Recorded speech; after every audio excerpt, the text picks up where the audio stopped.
Pokemon, the most successful, highest-grossing media franchise of all time. I mean, they made $3 million just on jet aircraft sales alone. I didn't even know they made jet aircrafts. But at the foundation of this successful franchise is its video games. Pokemon has just over 120 games, and 35 of those are the classic core game series.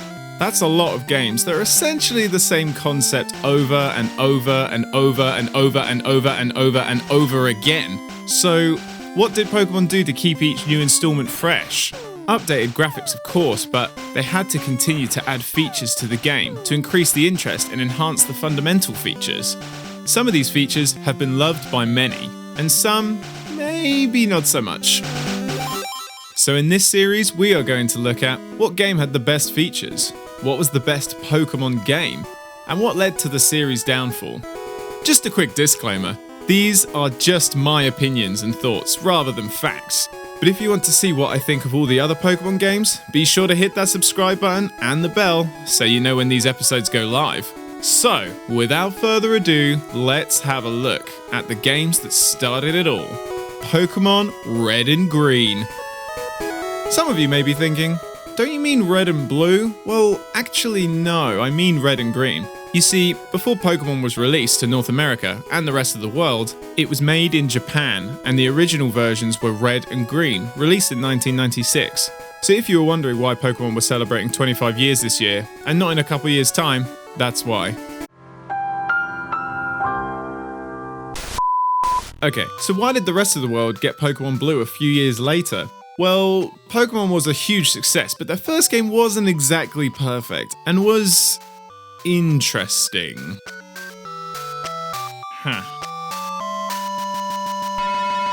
So this was a chance to fix some of the glitches and slap a shiny new sticker and sell it as a new game for the rest of the world. Some Pokemon got a bit of a redesign, other changes were things that may be fine in Japan but less so for the rest of the world. For example, the man that teaches you to catch Pokemon is drunk in Green, so they changed it for not having had his morning coffee. Some of the battle animations were a bit seizury, which seems to be an issue for American audiences. So moves like Hyper Beam that flashed a lot were dialed back a bit for Blue. Basically, we're talking about small tweaks to the game. Blue isn't greatly different, so we're kind of treating Red, Green, and Blue as the same game. Moving on! These are the first games in the series, so there's a lot of new concepts to look at, like the big one, what's a Pokemon? Well, like our trusty Professor Oak says, this world is inhabited by creatures called Pokemon. They're everywhere, and people like to have Pokemon as loving pets. Pets who might inflict pain on anyone who might stand in their owner's way. Take that, bird. Take that, bug. Take that, rock, guy. This gently segues us into the combat aspect of the game. A key part of Pokemon games is about using your Pokemon to fight other trainers' Pokemon in order to level up, learn new moves, and get stronger. Some Pokemon even evolve and change form when they reach a certain level, so your bird becomes a slightly bigger bird. Oh, okay. The way the combat works is one of your Pokemon goes up against another. You take turns to choose a move to use against the other Pokemon. Some inflict damage, others can decrease the opponent's stats, defense or speed, some can increase the stats. But how do you know which is the best move to use? Each Pokemon has a type, and each type have strengths and weaknesses. For instance, Water type is weak to Grass, but strong against Fire. Pokemon can also learn moves, and each move has a type attributed to it. Depending on how effective it is depends on how much damage it does. So a Water type move that has a damage of 40 would remain 40 if you used it on a Fighting type Pokemon. Used on a Fire type Pokemon, it would be 2 times effective, so it would then be 80 damage. But used on a Grass type Pokemon, it would be half as effective, so the damage would be 20. Makes sense? Well, it doesn't stop there. If a Water type Pokemon uses a Water type move, you receive a same type attack bonus, or stab. This boosts the move by 1.5. So a move with 40 damage would go up to 60. Wanna take it even further? Some Pokemon have 2 types and this can give them an advantage. Like Gyarados is Water and Flying, so his Flying type means he's no longer weak to Grass. However, both Water and Flying are weak to Electric type moves, meaning Thundershock won't just be doubled, it'll be quadrupled. Whack on a same type attack bonus and you're looking at 5.5 times effectiveness. Sorry Gary, you're fried. Basically, you're looking at the most complicated game of rock, paper, scissors. You can only have 6 Pokemon in your party, so you need to make sure you got all your bases covered against whatever type Pokemon the next trainer down the road has. This was groundbreaking at the time, and the amazing part of it was there were so many combinations and choices for your team, meaning all your friends could play the game and have totally different teams and movesets. The possibilities were huge, and they felt endless. So here's what your goal in the game is. Defeat 8 powerful trainers and gyms, and once you have all 8 badges, take on the Elite Four and the champion to become the Pokemon champion yourself. As well as this, you have been tasked by Professor Oak to make a complete record of every single Pokemon using a Pokedex. The only way to do this is to catch them. Professor Oak has also asked his grandson to do the same thing, so there begins a friendly little competition to see who's best between you or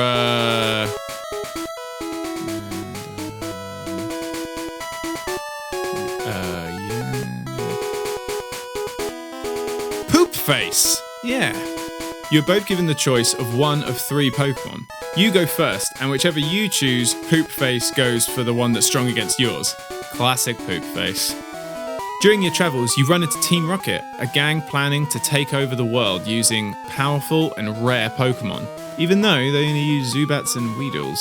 As you continue your journey, you will put a stop to their schemes, and eventually they disband. A very simple plot, but with what this game brought was so much more than story. The combat was tough, and the challenge of becoming the Pokemon champion was so rewarding when it finally happened. You feel a rush, a sense of accomplishment, and then, what do I do now? Well, luckily, this is not all Pokemon has to offer. As I said before, you have been tasked by Professor Oak to catch all 150 Pokemon. 151 if you were cool and figured out how to do the Mew glitch before the internet was a thing. And this isn't an easy task. Some Pokemon are harder to find than others. Some only appear once in the game, and these are known as legendary Pokemon. These guys were hard to catch, and if you accidentally made them faint, then that's it. It's gone. Forever. So make sure you save your game before trying to fight one of these guys, because you might want to do a cheeky soft reset if you screw it up. Some Pokemon evolved when leveled up, like I've mentioned, but others had certain conditions in order to evolve. Some needed elemental stones in order to evolve, and some needed to be traded in order to evolve. Which brings us to another great part of the incredible game. You can't catch all 150 Pokemon by yourself. So close. You need a friend to trade with. Or 2 copies of the game and 2 Game Boys, because Pokemon is for losers. You could connect with each other to trade and battle Pokemon. This was amazing and, for its time, revolutionary. This meant that it wasn't just a solo game, it was a game that could be played with friends and actually required you to play with friends in order to catch them all. Not only did you need to trade some Pokemon for them to evolve, but some Pokemon were exclusive to Pokemon Red and some were exclusive to Pokemon Blue. So if you wanted every Pokemon, you better get yourself a friend with the other version of the game. This was a fantastic challenge. Not easy, as some Pokemon were hard to find, like those in the Safari Zone, but this set the game apart from everything else. Collecting these crazy and awesome creatures just made the game last longer, and it was so much fun. And boy was I excited to tell Professor Oak that I did it. Who knows what he'd reward me with? A super rare item? Maybe a totally new Pokemon? Perhaps something even more incredible than both of those things? Okay, no need to panic. I'm just checking I haven't missed anything.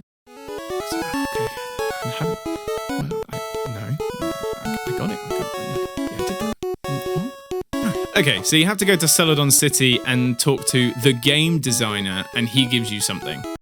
Oh man, I'm excited to... Oh, I wonder what I'm gonna get. Oh, here it goes. Oh, I can't wait to get my piece of paper? That's all you get? Sadly, this is all you get, but it was no easy task, so actually I kind of think proof that you actually did it is kind of reward enough. I mean, we would have liked to see something cool, but whatever. To say this game changed the future of gaming is an understatement. This franchise took over the world and every medium. TV, gaming, movies, toys, even books. And looking at the very first game, you can see why. This game had a very clever and complex battle system, and yet it was simple enough for children to get it. Amazing creatures to discover and collect made the game so addictive and a true challenge. Connecting with friends made the experience more enjoyable and meant you were able to share the experience, also being able to build the ultimate team to fight against your friends. This is one of the greatest games of all time, and I don't think I'm the only one that thinks it. After the success of the game, and later the TV show, a new version of Pokemon was released. Pokemon Yellow. Like Blue, this was the same game, but with some new features and story in order to align itself more with the anime that had just come out a year before. The main one is, your starter is Pikachu, and just like in the anime, Pikachu doesn't go in its Pokeball and follows you in the overworld. You can also talk to him and check how he's feeling. This was so cool! I felt like the actual Ash Ketchum, and if that didn't make me feel like him enough, you actually can get all the starters from trainers in the game. There were also minor changes to match the anime, like police officers are now Officer Jenny's, nurses are Nurse Joy, gym leaders now have Pokemon that match the Pokemon they have in the anime, and when encountering Team Rocket you often run into Jessie, James and Meowth. But why make the game slightly different just so it could be more like the anime? Well, the TV show was a massive hit, and on top of that, Pikachu is now an icon for the franchise. So what better way to capitalize on that than make a new version with a recognizable face on the cover? Makes sense to me, but there's more non-anime related changes as well. Because you don't choose a traditional starter, Poop Face also goes for something else, Eevee. What's cool about this is when you battle your rival in the lab and on Route 22, the outcome of the battle, win or lose, determines what your rival evolves Eevee into. If you win both, it becomes Jolteon. If you only win the battle in the lab, Flareon. If you lose both, then it becomes a Vaporeon. This is awesome! The idea that some battles affect later parts of the game, I mean, I had no idea the first time because, naturally, I never lost a battle. The other big thing to be added was the Pikachu surfing minigame. A pretty fun little addition where Pikachu surfs and you get points. Fun, right? Except for the fact you can only use a Pikachu that has surf. And how do you get that? You have to have a copy of Pokemon Stadium, unlock Prime Cup Round 2 Master Ball Division, and win it with no rental Pokemon, and Pikachu has to be in your party for every battle, and then you are rewarded with a Pikachu that knows Surf. Safe to say this is the last and final challenge in Pokemon Stadium, and it isn't easy. So while this minigame in Pokemon Yellow is fun, it's probably only played by a few people. This is kind of it for changes, but I've got to say, as a fan of the anime as a kid, I loved the extra changes they added in order to align it more with the show. Having all the starters was so awesome, and Pikachu following you around is a feature that has to become a fan favourite. And having your rival's Eevee change depending on the battle was a great addition. I wonder if we'll see more of this feature of adaptive rival strategy. Which brings us to a year later. Game Freak released a sequel to the hugely successful games. Now this wasn't a new version like Blue or Yellow, this was a brand new game. New world, new Pokemon, new adventures. But what did they do to make it better? How did they enhance an already outstanding game series? Well, if you want to find out, you're gonna have to wait until the next episode of this series. Yeah, sorry for the cliffhanger, but in order for me to look at every game with some sort of detail, I think it's going to be best to split these up into small episodes rather than one long episode. So I hope that's okay. Thanks for watching. Make sure to like the video if you liked it, and let me know what you thought about these games in the series so far. Which Pokemon game do you think is the best of them all? If you want to find that out, you're going to want to hit subscribe and hit the bell so you hear about the next episode when it goes live. And I will see you next time.